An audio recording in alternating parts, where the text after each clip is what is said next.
Tell me a little bit about Land of Lakes Hunting Retriever Club. Land of Lakes HRC, we've been around a little over 20 years now. Okay. Started as we're one of the member clubs of the overall Hunting Retriever Club, the national club, and we've been kind of representing the Twin Cities metro area for that organization. And our main thing is we are for hunters by hunters. So we try and set up realistic hunting scenarios in our tests, and our total goal is to have a better hunting dog when the season rolls around. So yeah, that's our real big goal. And is it AKC or UKC? UKC is our primary registration club, so it's not AKC but UKC, and the HRC is associated with them. Okay. And then tell us a little bit about the training days that you have each year, and then we'll talk a little bit about the tests. Okay. So our year's kind of split in two, from about,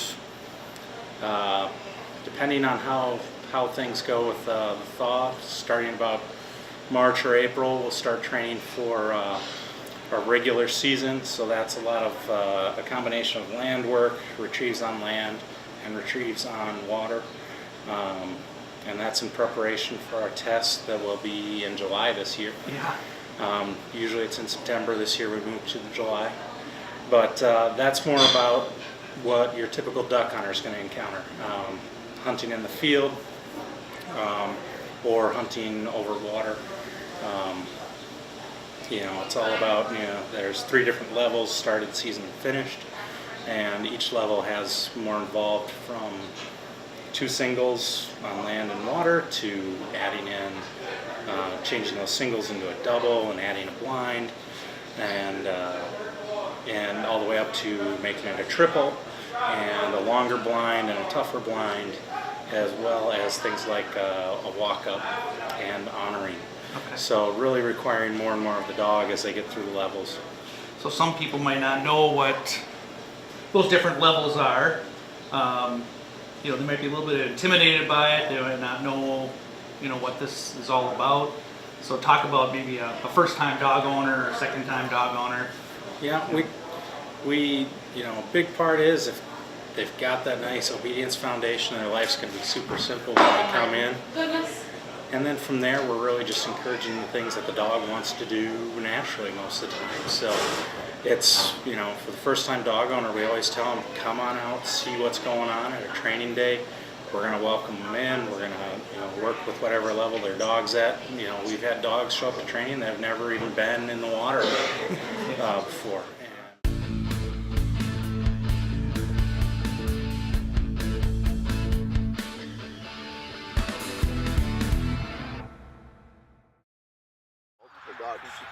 Good morning. Welcome to the Land of Lakes Hunting Retriever Club AKC HRC Hunt Test for Sunday, September 9, 2018. As long as we're recording, we might as well get it all just right. Good morning. My name is Randy Gustafson. I'm Tim Zostek. And we'll be your judges today. Today we're doing a started test, which is our first level in the HRC, where the purpose of our test is to assess the ability of the dog to follow the flight of the shot bird to the area of the fall, retrieve the bird, and return it to the handler. Simple enough, huh? Yeah. So it's going to be a lot of fun. We'll be coming in through here with, we'll go through the logistics in a bit, but basically we're going to see 2 marks. We're going to do them one at a time, and come on down. Once that you get settled, we'll start your test with the duck call. Anyway, basically we have a, we use the UKC HRC program. The Hunting Retriever Club is the only retriever club in the country that actually uses a firearm with a live fire, handled by the handlers.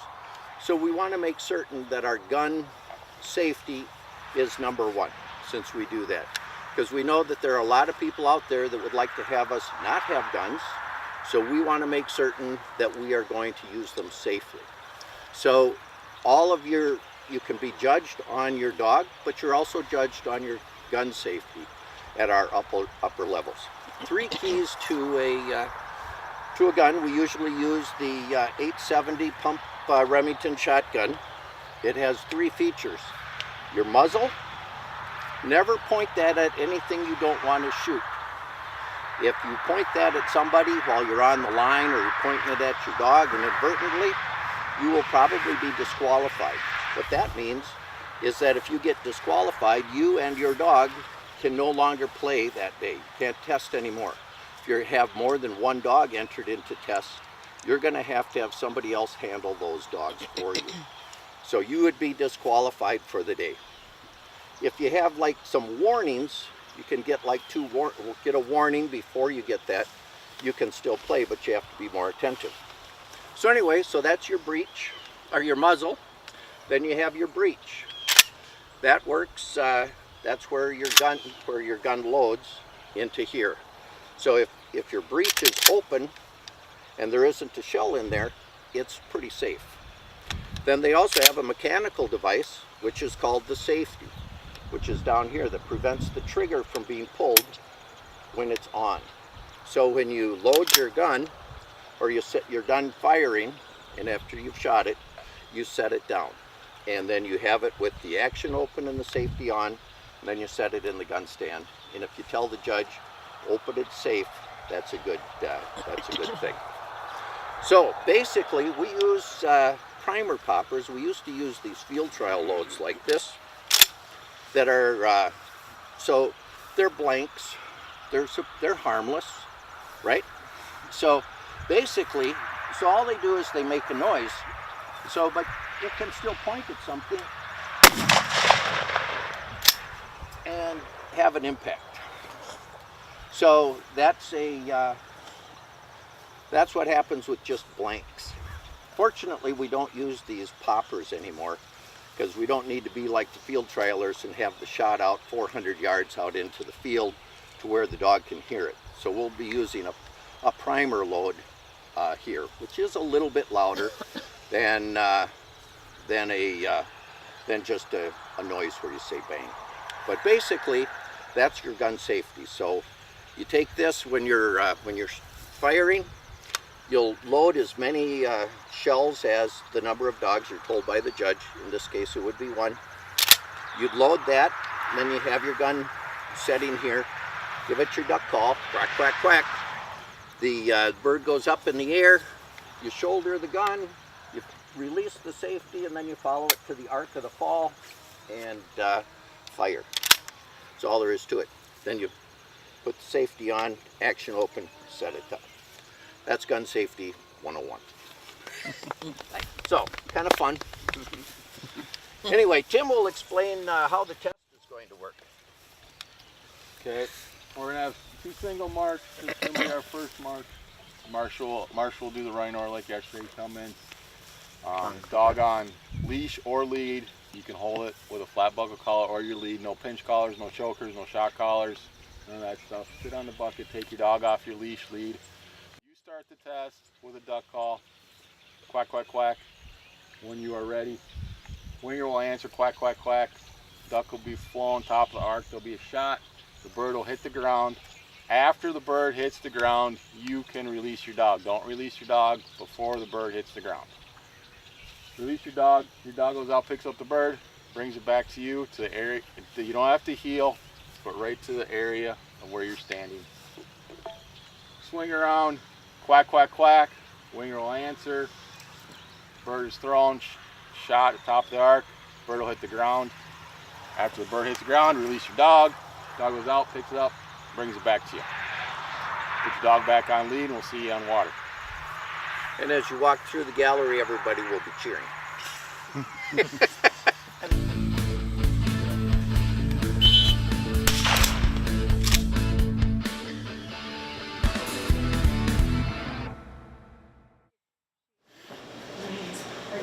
We'll do a water introduction and help them through that. You know, we've helped guys that haven't had their dogs with, the sound of gunfire around them. So we've kind of worked through it all the way up through guys that are, you know, running for their grand titles. You know, we've had 1,000-point dogs in our club. So we've really had people at all levels.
Tell me about the dates for the training. So it starts in April or May, Yep, things start in April or May. and it's usually on a Saturday. Yep, we usually do Saturdays across the summer, and unless there is another test within about a 2 or 3 hour area of us, we'll generally have a training on that Saturday.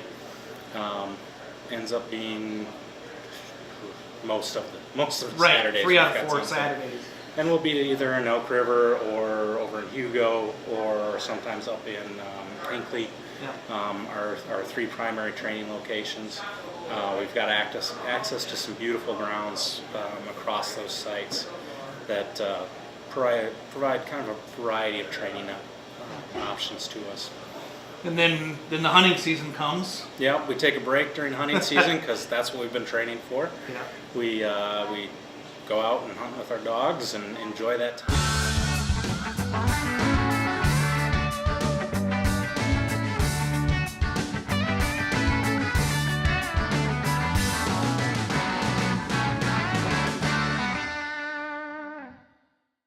Early season goose, September 8th, up here, Manitoba, a little bit south of Saskatoon. We got the gal at the farm, She says she's gonna have us come by for some moose soup later. A little chilly this morning, not too bad, but a little moose soup will go a long ways.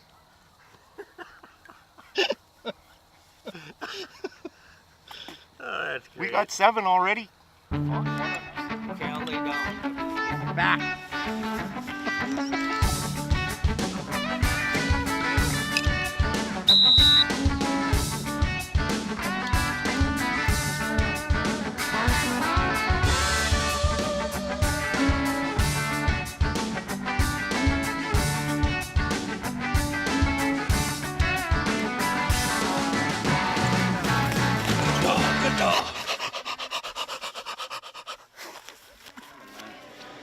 Once we roll over the calendar into the new year, we start up our Upland Training. That's what we're into now, and we're up here at Wings North every Saturday from starting first full Saturday in January through most of February. Usually our last weekend in February is our test. Okay. And we do a one-day upland, so 2 tests on the same day. And that usually concludes it for us, and we take a little break and let things kind of thaw out and dry up. Yeah.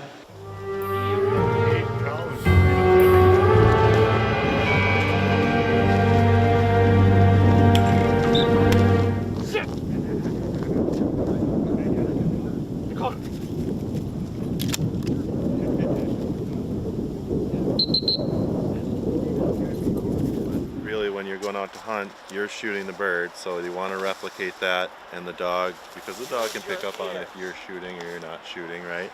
So that's why he shoots the popper, and Whistle sits ideally, but like he said, his dog's not going to do that. For you, I'd say don't even shoot a popper. Do all control here. That's what he wants to do. That's his opinion. That's just, he does whatever he wants with his dog. But for you and for everybody else, the goal is to have that dog sit when he flushes that bird. And I would encourage you strongly to do that. Yeah. Sit.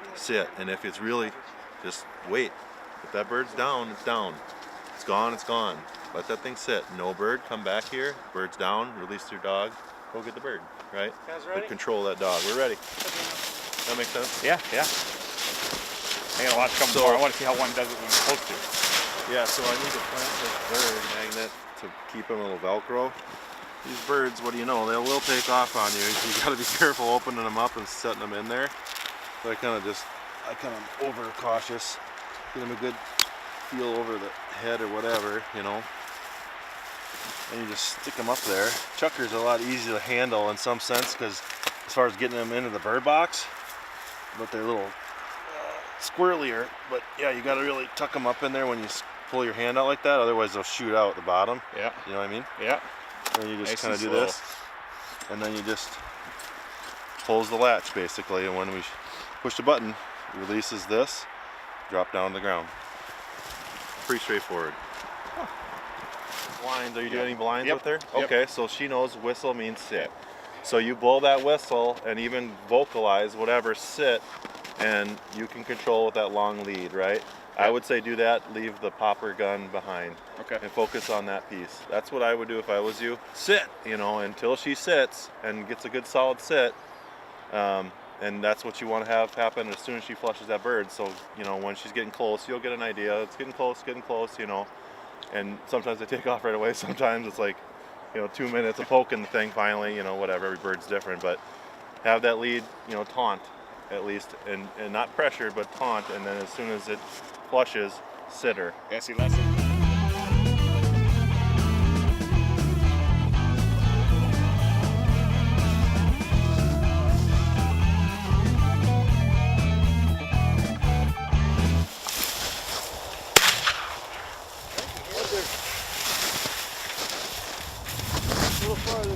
You get that dog, Dave?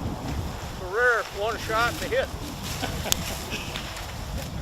Yeah, and for me, you know, I came to the club about 2 or 3 years ago, and I didn't really know much about dog training. I did buy a hunting dog. I did, you know, do some professional training with it. But for most part, the people that are in this club are not pros, are they? No, we've had a few guys that have gone on to become pros after starting themselves, but no, we're largely amateur organization. But again, we've had guys, even as amateurs, run through the highest levels of testing in the organization. He's away. This is your first dog? Fourth lab actually. First one you training, or First one that really training. We've had the other three, you know, we worked with them, but not anything like this. And they've always done well, but you know, we were also, like I said, living in Hammond, we had that field, so they just naturally got it. But most of them, when you flush that bird, it was underneath it until you either shot it or until you had to wait, you know, for it to come back. So is this your first year in the club? I just actually moved back from China. I was living there for the last 5 years. So I've known Gary. We played hockey together since we were 3-4 years old, and just Perfect time, you know, we came out here for that December 1st hunt, and I don't know if you know Tom, I can't think of his last name, but he had one of Gary's pups, and we're just, you know, hunting behind that, and then afterwards we're like, you got another one? He was like, oh, we actually got one left, so I went and picked Henry up, and so yeah, just kind of seeing what this is all about, and hopefully get a membership and get going. Yeah, that membership opportunity for Wings North is something you don't want to miss out on. Yeah. It's my first official dog that I've ever hunted with. Everything, it's all new. I'm on year 2. Year 2? First year here. How's your dog doing? Different nose sucks, but Will was there. Yeah. Is this your first time in the club, or did you First time work at club. with us in the summer? I worked in the summer, yeah. I mean, first April was the first time. So tell us what you think of it. It's fun. It's entertaining. I'm completely hooked and addicted. And you know, that's going to get you the training days and then access to the people. We've got a ton of equipment that we use at those training days. So if you're interested in testing at all, you know, we run things in a test type scenario. But if you're not interested in testing and just want to get your dog some work, we change things up and handle those scenarios as well. But we've got equipment that allows it so you can have things happen farther than you can throw a bumper by yourself. Right. And you've got help out in the field, and you can help build confidence in the dog by not having to have all the interaction between you two.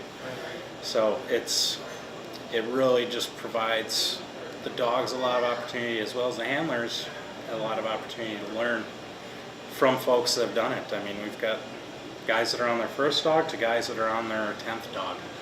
You know, even though they may not be pros, they've seen a lot of dogs. So then eventually, if you start to get some confidence with your dog, you start to see it do the things you want to see it do, you know, naturally the next level is to maybe, you know, put it into a test. So talk about the test, or a little bit of how they're different than a competition. Yep, our tests, rather than running for first, second, third, we are running to meet a standard. So each level, started, seasoned, and finished, has a standard that the dog is expected to perform under. And as long as the dog meets or exceeds that standard, they will get a pass. After each pass is worth so many points at each level. Once you've accumulated enough points, you earn titles. And then you get into making sure your dog is registered with UKC, making sure that you are registered with the National HRC Club, things like that. You have your test entry fees and things of that sort, but that's where you can earn titles that will, you know, it sets a bar of where your dog is at and gives you something to compare against. Yeah. And this year's test is July 20th and 21st this year. And that will be happening. That'll be at Kelly Farms in Hugo, Minnesota. Okay. So then how do people find out about the club or join the club? Do you have a website? Yep, best way to find us is llhrc.org. You can find out all about us there. Otherwise, yeah, Land of Lakes Hunting Retriever Club, punch it in any search engines, you'll find us. And then we also have a monthly meeting that people could come to. We do. If you want to find out a little bit more about the behind-the-scenes workings of the club, it's a lot of our planning and preparations for our tests is our primary focus at those meetings. We have a few other things the club does, but those are our primary focus is getting ready for our test. We're looking at holding a spring informal this year as well, so we've got a few things in the works, as well as we've got our February Upland test coming up just around the corner. That'll be at Wings North up in Pine City, right? Yep, Wings North and Pine City, they've been great partners for us, and we're looking at extending that partnership possibly here in the future. Yeah. And you're the president currently? Yes, I am the outgoing president. Heel. I've served my 4 years and had a great time doing it, but it's time to pass the torch. Yeah. So, So people want to become more involved. There's other type of positions within the club. There's a president, a vice president. What else? we have our secretary and our treasurer being our primary positions. Then we have a board of directors, who's a 5-person board. Again, kind of oversight for the executive committee, and you know, folks that are also heavily involved and heavily leaned on for a lot of the day-to-day and month-to-month operation of the club. Yeah, well, it's been a great experience for me, and then I'm a novice dog owner, trainer.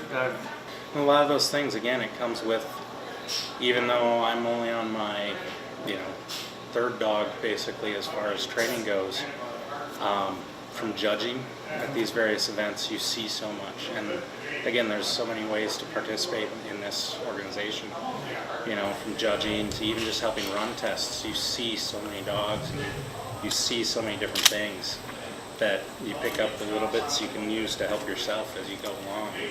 I started out green as can be, and got associated with this group, and then a training group that was part of this group, and it's amazing what can be done with some time and energy and a couple of helpful people.